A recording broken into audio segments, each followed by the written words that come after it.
movement capacity issue, meaning you can't, your body's protecting against the internal and external rotation because it knows that you don't have it. So it's not going to put you into a position of increasing that range of motion that you don't really have. So since I believe that that's being restricted, now you come down to front foot strike fairly early, and you see, especially in this video here, you come down, closed off with that front foot, meaning you don't have the ability to clear your hips, right? Your hips aren't being cleared because they're being restricted due to that movement issue. And what we also see is since you're so late to your hips being rotated, that you're not creating separation, right? So you're not creating that stretch from your trunk to your hips because your hip rotation is so late.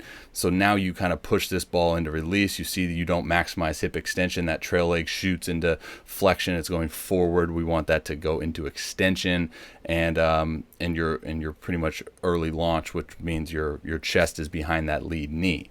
Now, to give you some context, look at Bellinger here go into his throw. Okay, so he separates his hands. You see that his drive leg, I know this is a different video angle, but you see that his drive leg, he's got a good amount of force here. And then watch how he rotates his hips before he strikes with that front foot.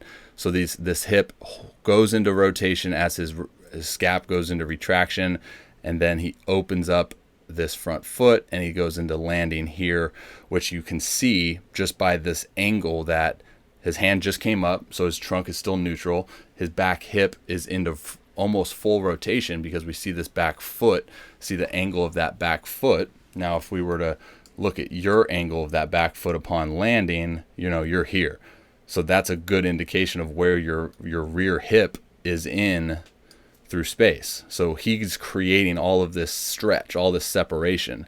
Okay, now you release this, and you can see that the trail leg does a lot better job of staying long, and now he's actually decelerating his arm with trunk flexion, and we see with you that your decel, you're pretty much standing upright.